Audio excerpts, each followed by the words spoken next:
সেই দিন দেখছিলাম মির্জা ফখরুল রে একটু আতর দিয়া যে একটু সামসামি করছিল, সেই দিন দেখছিলাম। তখন তিনি দেখেন কবরের মধ্যে কোনো মানুষ নাই, কবরের মধ্যে শুয়া শুয়া রয়েছে।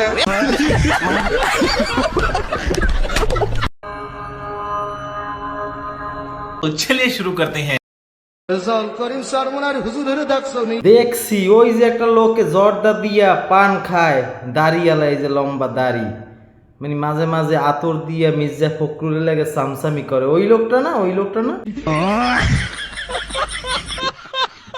ও কি হইছে একটু খুললে কয়েন দেহি। আরে দেখা নবীরে দেখা তো ইয়া যা।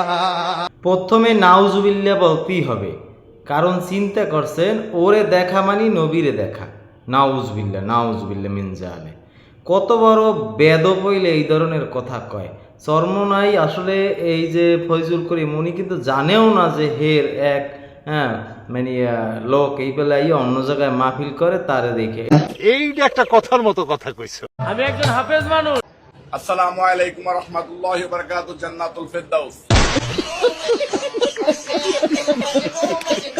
5 বছর ইমামতি করছি আপনাদের। আলহামদুলিল্লাহ, আপনি ইমামতি করছেন, এটা তো ভালো কথা, কিন্তু এই গাদার বাচ্চা তুই এখন এই জায়গা কি করো এইটা ক। গান শিখছি, আমার জাহিদ চাঁদের হাতে আমি বিক্রি হলাম। তোর মতো কপাল পোড়া এই দুর্নইতে আছে, বিক্রি হয়ে গেলি। গরম করে না, কিন্তু কোরআন না, এটা তো ভুল। আমাদের অনেকের মাথার মধ্যে শুধু কোরআন কোরআন সরার, শুধু কোরআন কিচ্ছু না। আওয়া কি কইলে হনছেন? কয় কোরআন বলে কিচ্ছু না। নাউজুবিল্লাহ, আল্লাহ তুমি এর হেদায়েত দান করো। কোরআন বলে কিচ্ছু না, যে কোরআন দিয়ে বিশ্ব শাসন করা যায়, কোরআনের মধ্যে সব আছে, কোরআন বলে কিচ্ছু না। আপনারা একটু কন, মুই কি হট মহন বলো বাবাজি। শুধু কোরআন কোনোদিন শাসন করতে পারে না। তুই জাহান্নামী, জাহান্নামী, জাহান্নামী।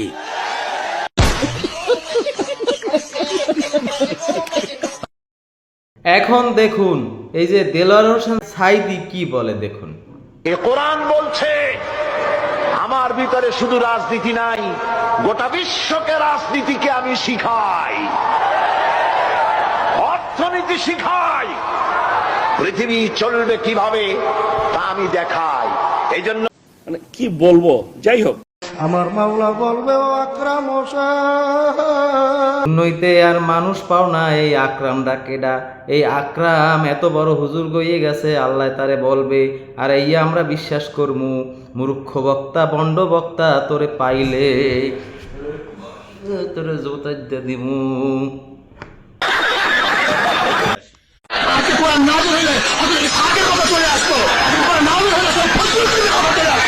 অনেকে এই যুগে গর্ব কইরা কয় না, এই যুগে কোরআন নাজিল হইলে আমার বাপদাদার নাম, তোর বাপদাদার নাম থাকলে কি হইতো? কোরআন তো যায়েদ রাদিয়াল্লাহু আনহু বাদে কোনো সাহাবীর নাম নাই, আবু বকর নাই, ওমর নাই, ওসমান নাই, আলী নাই, আশারায়ে মুবাশশারার কেউ নাই, আরে হাসান হুসাইন নাই, কে আছে কোরআনে? এক যায়েদ, ঠিক বলেছো, বিন সাবিত, যায়েদ বিন হারেসা বাদে একজন বাদে কেউই তো নাই কোরআনে। তো তাই বলে তাদের দাম কমে গেছে? দাম আরো বেশি বেড়ে গেছে। কোরআনে ফিরাউন আছে, হামান আছে, কারুন আছে, শয়তান আছে, ইবলিস আছে, তাগুত আছে, বাতিল আছে, আবু লাহাবও আছে। তো তোর বাপেরটা থাকলে কোন ক্যাটাগরিতে যেত? ফিরাউন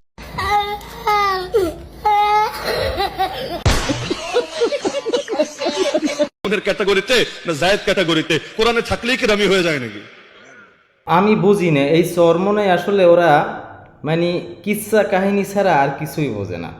মানুষের বদনাম কিভাবে গাইবে আর কোন সরকার আইলেই তার চামচামি করবে, এটাই হচ্ছে তার প্রধান কারণ। ভিডিওটা ভালো লাগলে অবশ্যই সাবস্ক্রাইব করে সঙ্গে থাকবেন।